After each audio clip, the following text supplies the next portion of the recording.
All right. Welcome, everybody, to our session, Straight Talk and Coffee, Top CIO Priorities for 2023, where we talk about different topics that are on the minds of CIOs. Joining me today, I've got Juan Rodriguez, SVP and Chief Information Officer at Cloudflare. And I will be your host and participant. I'm Ravi Malick, Global CIO at Box. So, without further ado, Juan, let's get it kicked off and dive right in. I do want to say a little bit, so Box and Cloudflare have a strong partnership. We've always had a strong partnership, and I know probably some of the topics that we'll get into will cover security, but one of the things that I think is always being talked about, if I can say it, digital transformation, but I think we have agreed that really it's digital evolution. So why don't we start off to break the ice? One word to describe the state of digital evolution in your mind. I think probably is continue to evolve, right, or evolving.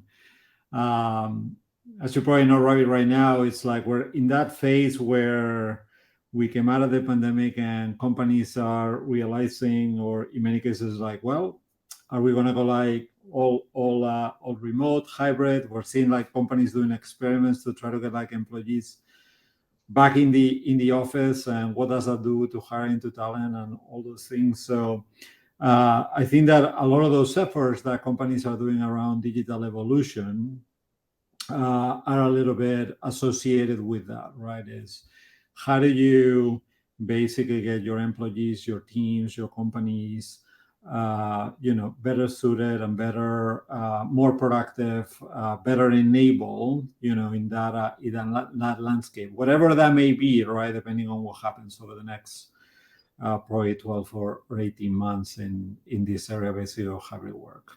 What about you? What do you think?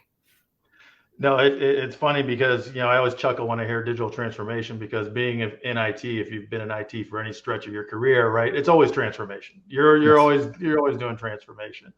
I think evolution really is the appropriate word, right? Like, I think we're always adjusting to the new normal, right, and transforming to meet the new normal, and even to the extent possible, trying to look around the corner to anticipate what's coming, and setting our roadmaps to change and transform to meet those demands. So I think it's, what I guess is great is that there's a recognition that it's a constant. So Yeah. digital transformation is and evolution is here to stay. And I think now it's really table stakes for Yeah. businesses, right? And Yeah. understanding what the digital part of their business is. Yeah, I agree. And this word, this is why, like, you and I were like chuckling a little bit about this word transformation, because there's Yeah. companies that basically almost like started like, we're going to have a digital transformation project, and that transformation almost means like it has like a beginning and an end, but it doesn't have an end. It's like Right. this Right. is basically what we do all the time. To your point, right? It's like, it's a constant, right? So it doesn't end. Yeah, I think digital transformation is what happened. What's going to happen now going forward, right? Mhm. Again, like, what do we need to think about going forward? Yeah. Um, so on that same note, give me a little description of what's the state of the CIO's landscape at the start of 2023? Like, are you thinking about, are there new things that you have to consider, or is it more of the old? Is it a continuation? Like, what's going on with you? Yeah, I think right now, IT and security teams are very challenged, and in some cases conflicted, right? Mm-hmm. We're hearing everywhere, about like the state of the economy and shrinking budgets. And, in our industry, for instance, Ravi, as you know, I mean, in the past, it was always about like growth, growth, growth, right? And profitability on the company wasn't as Oh, important. wait, you have to make money? You That's actually right, have to make exactly. money So now, right? now we woke up to actually we have to make money at some point in time, right? And it came like to us very quickly. So I think a lot of CIOs and like us and security teams are basically trying to figure out how do they continue to invest in the companies because growth continues to be important, but how do they can optimize basically their budgets and everything, to enable that growth, but don't mortgage the company on things that continue to be tremendously important. For instance, security, right?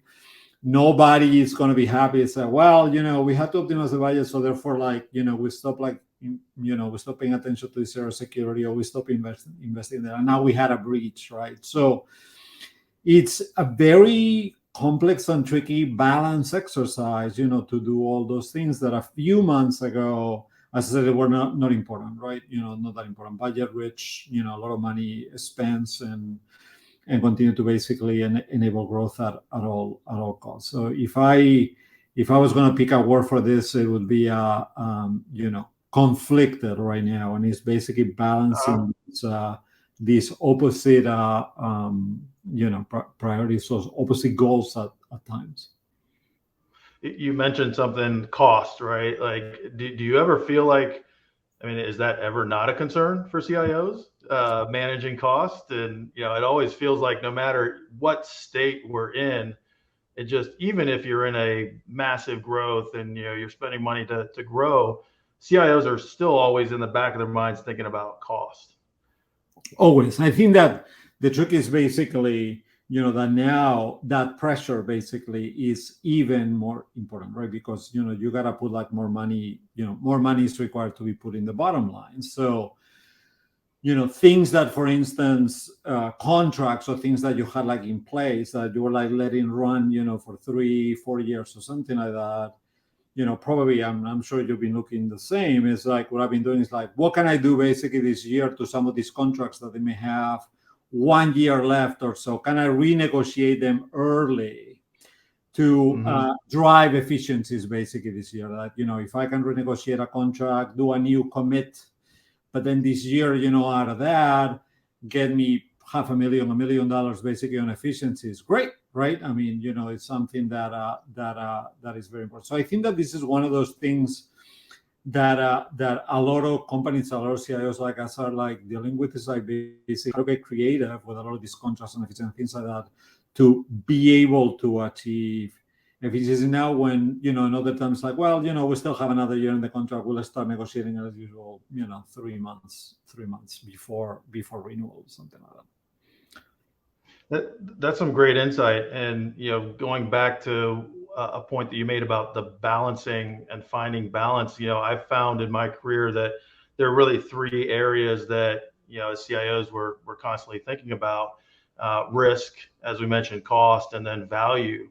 But even as you're thinking about cost, you're still trying to drive value, right? It's just maybe a different value in that you're focusing on expense versus Correct. revenue. But those 3 things and balancing with those 3 things seems to be consistent. And we're doing similar things at Box. Getting ahead of negotiations, looking at rationalization and simplification, and doing the things that actually seem to be sort of constant, right? It's a constant part of your roadmap development, but now we just got a little more emphasis and focus on some of those areas. Correct.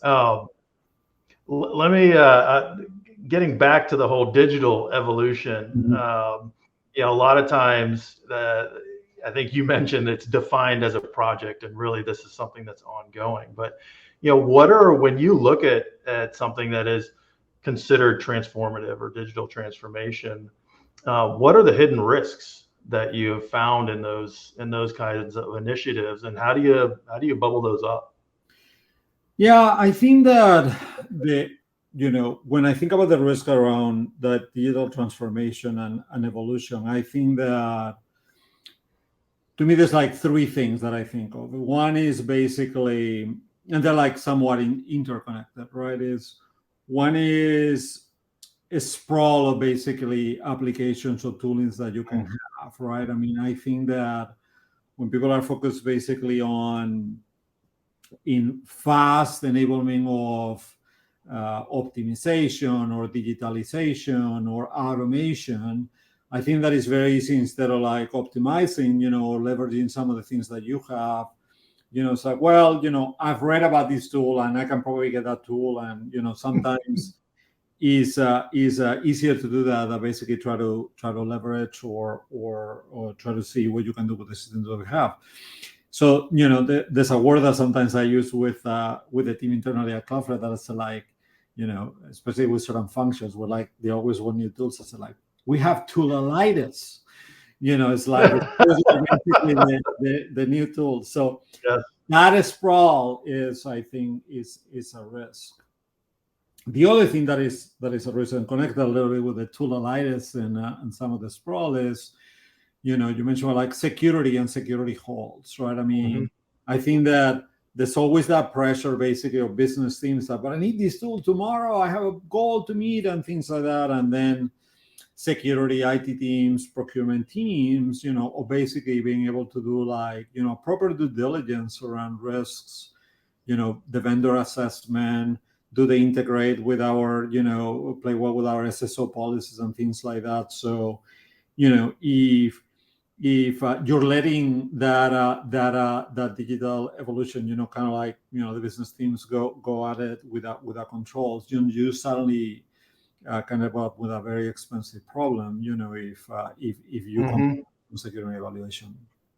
And then the third one is also associated with this is, to me, it's like you can create information silos, right? I think with different tools, and we see that as well. I see that in the team is that this business function, for instance, is thinking about a particular problem that they're trying to solve, and they may like a tool or things that it does, but they're not thinking about from a data model or data architecture, how that basically integrates with some of the other enterprise architecture that we have. And then suddenly that creates another information silo that maybe other users of the companies are like, oh, now I'm going to have to go here, to my CRM, but this particular data is over there, right? So that is another, to me, is another risk that you gotta be careful, when you take a look at this. So you suddenly don't end up at the end of this just because you were trying to move fast with a whole bunch of silos that create a significant drawback, activity, employee experience, all those things. So I don't know, the way scalability. Yeah, exactly. Yeah, no, that it is. I think that's spot on. I love your toolitis, as I like to say, with belly up to the software buffet and load up their plates and trays, with different tools and applications. You hit on a couple of things that are certainly near and dear to my heart: simplification, security, risk management, those kinds of things, consolidation. And you also talked about data sprawl and content sprawl, which is something that we certainly see with our customers and help address, in terms of being able to consolidate. It's always interesting. You find that a lot of times the approach is that data or even content is a byproduct of an application, instead of saying, okay, the application is my engine to enable the data, right? Let me start with the data first, right? Like, I think just because of the availability of software everywhere, tools everywhere, every problem, can be solved with an application. But as you know, like, that can create a different problem. And I think the underlying theme maybe here is how important enterprise architecture really is, yes, right? In setting the stage. Yeah, it is. And, it's one of those things that, I mean, I always, as most people, I think that come like, more from a software engineering background, I've seen like enterprise architecture being done well, and then enterprise architecture that, it's like an ivory tower that basically is like, that completely disconnected from things. Like, well, I wrote this diagram and like, so but done well in, understanding the problem, almost like, from a solution architecture point of view, instead of purely, just drawing boxes. I think like it's incredibly valuable, and it's like what you use that word, I think, was what it enables to derive more value out of the investments that you do in technology, right? Making sure that it's like has a holistic view of how you derive the more value out of all those investments in tools and data. So. Yeah, for sure. going to switch gears just a little bit here, but continue on some of the themes that we've been talking about. When you think about managing risk across your organization, like what is your approach? What's your framework? And as a second part of that, like what are the critical assets that you look to protect? Yeah, so Cloudflare is an interesting place, from a security perspective for what we do in the market, right? And it's Mhm. is complex, right? I mean, it has obviously security of our employees, the data that we have our employees, and the data that we have about our customers, right? But also, we hold very sensitive information, about from our customers, right? DNS records, encryption keys, and things like that. So I work more on the Cloudflare as a business. So it's more on the information about our employees, customer information, and things like that we hold. So when we think about risk, is basically, for instance, with when we evaluate vendors and things like that, a lot of it is that we have a series of standards that any vendor basically that wants to do business with us must meet, right? Around like privacy, how they handle data, how they integrate basically from a single sign-on perspective, how they handle customer our data that we give to them, things like that, right? So from a risk perspective, that vendor that vendor assessment and that vendor analysis that we talked about is very, very, very important. Then what we try to do is also think about security of our employees themselves, right? In some cases, we have to worry about like insider threat again, because of the very critical information that we have for our customers. So many things is enabling our employees to think about how they can be exploited, phishing attacks, impersonation. So we work on, we use a lot of our own tooling, right? Our zero trust suite in email, in our endpoints, in our laptops. So we use hardware keys, a full zero trust architecture to prevent from a lot of that stuff. I mean, you can train people, right, to identify phishing attacks, but at the end of the day, people are human, right? And then the third one is geopolitical risk as well. Is again, because what Cloudflare does, we have a fairly comprehensive risk matrix of countries where we do business with, right? We have like a small, medium, and high risk countries, and that drives, for instance, what certain roles in certain countries, what type of information they may have access to, right? For many reasons, and so that makes us have fairly complex role-based access controls that are like multidimensional. So you, Ravi, with what you do, you may have access to certain things while you are in the US. But if you're traveling, to another country, you're still the same Ravi, you still have the same role, but suddenly you're like, I don't know, in India, and then, we restrict access to certain type of information. So, as I said, and some of these things are a little bit like probably more specific to Cloudflare for what we do. I'm sure like in Box, you guys think it maybe some of this the commonality, but other maybe a little bit different.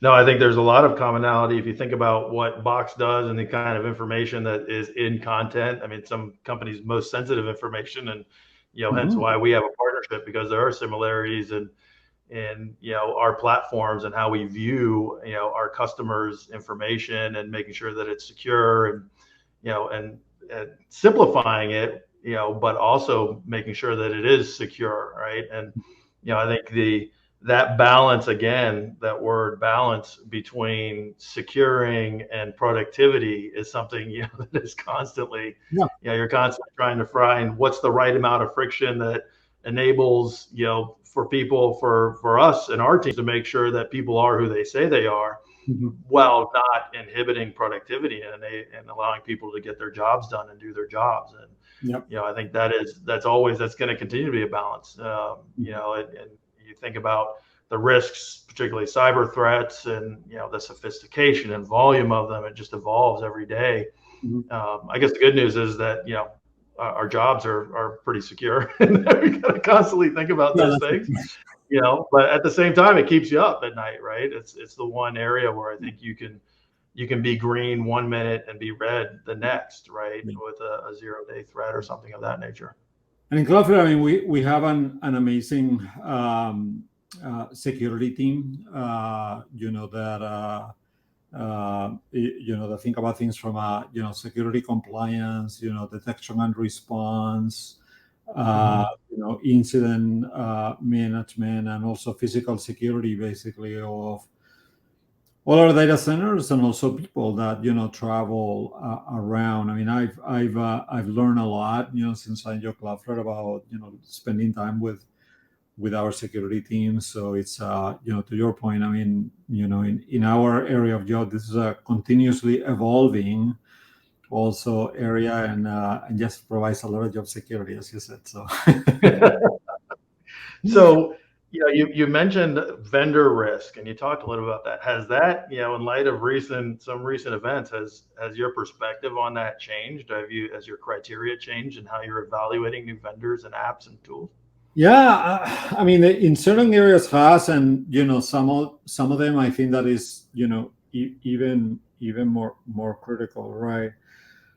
I think that some of the things, for instance, that has happened with a little bit like what we talked about in the around the current economic climate, and the access to cash and funding and capital, is more difficult. I think that in the past, one of the things that I've always liked about being in technology, and I've always worked in technology all my career, is that that I was very empathetic to basically emerging companies and making bets on new technologies, right? I was a customer before I came to work at Cloudflare, and I started. I became a Cloudflare customer. I think it was in 2013. Very early on the line. Yeah. I think nowadays, especially in very critical areas, one area that we look at more is, especially with the startups, is like, what is their funding status? How does their basically capital look like? Because if you invest on a fairly early stage company in a critical area, for instance, security, and then suddenly they're not going to have, a next funding round, that's a big problem, right? They can go out of business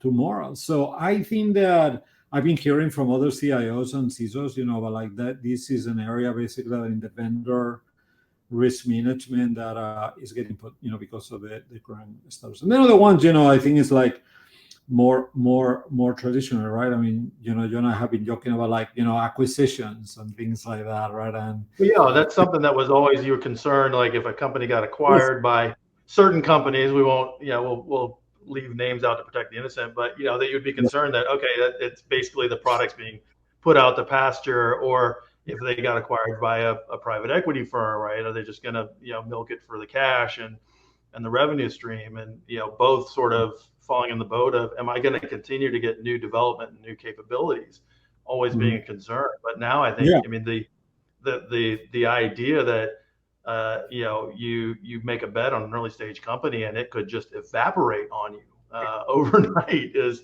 now a new risk, right? That we're considering. Certainly, we consider it in our vendor risk, profiling and assessments.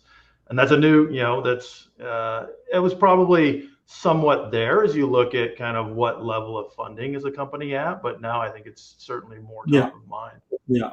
Significantly higher.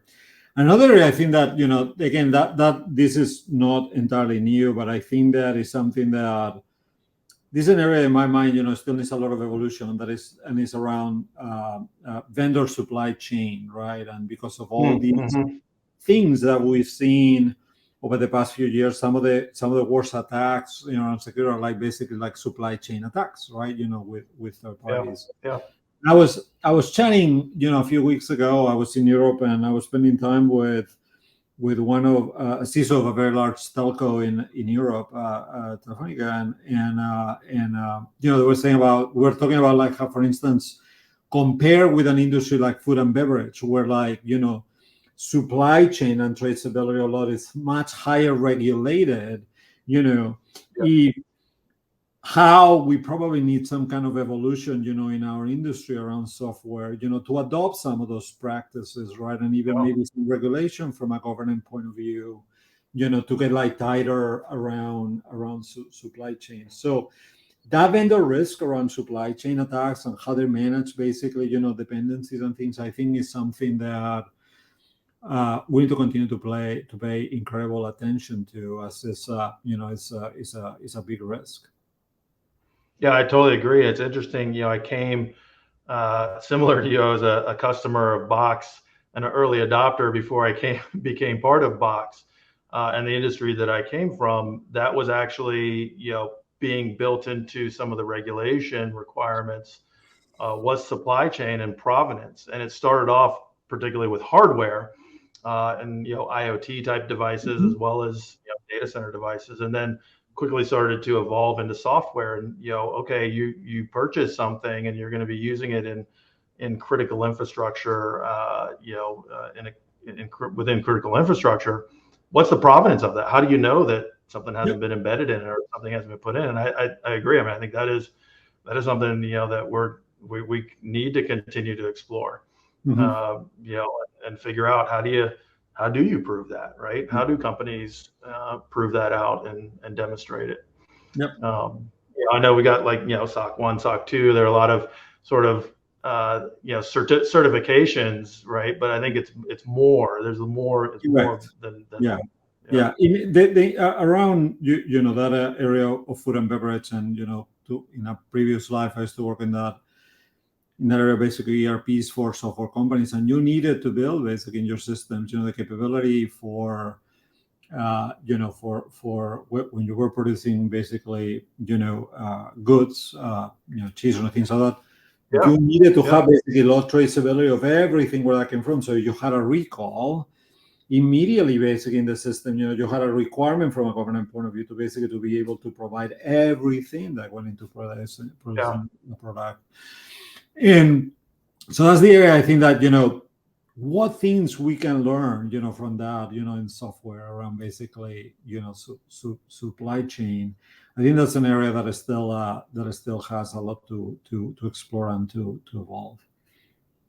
Yeah, for sure. Well, let's switch gears again and maybe go to get away from the fear topics and maybe move to success. Have you found any new ways of articulating, communicating success, within IT and more insightful measures for performance? Anything? We talked a lot about data and analytics. Have you found something new that we, as IT leaders, we can look at and leverage? I think I tend to be relatively pragmatic with these things, and I learned from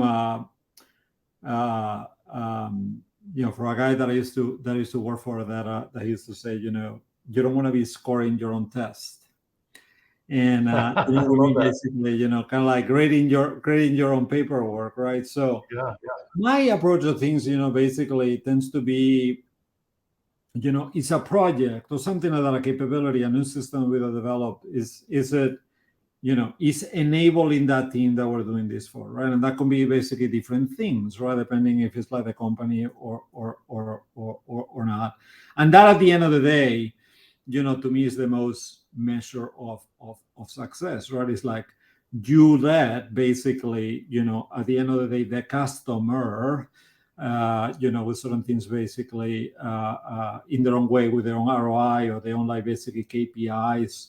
And those things are trying to tell you, how you did with your paperwork, right? With your exam and all those things. So I think that doesn't change much. I think that I've always, I don't know, but I always hated a lot of these like IT departments and things like that. You get into these fights like, well, from an IT perspective, we met all the goals, but then the business results, it's like, And again, another one of those analogies that I used to make is like, it's when the doctor's like, the operation was successful, but the patient died. So, I call it the watermelon effect, right? It's green on the outside, but red. Exactly. So, so I think in many cases it's like, it's, I try not to overcomplicate it too much with my teams. It's like, let's, our success in an IT organization is like make everybody else successful, right? So so this is, in my opinion, the ultimate measurement, basically, if you're helping. Are you enabling those folks be incredibly successful in their jobs, whatever that may be, and and you let them basically tell you what is important to measure, and then you do basically your strategy, things I need to do, basically make sure that you help them with that. So I don't know. I'm maybe like relatively unsophisticated with those things, but that's kind of like my practice. No, I think it's great. I mean, again, keeping it simple, right? Not I love your line, like, success is measured by if the stakeholders of the business is successful, right? And also I'm going to use that, by the way, like scoring your own test. Yeah, no, for sure.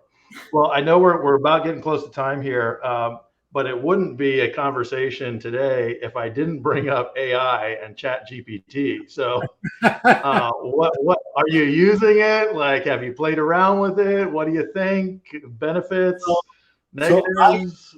So I personally, I haven't done much with Chat GPT, right? There's a lot of buzz internally about many different things, and just like probably in Boston, we have like tons of chat rooms and people doing experiments and running things and stuff like that.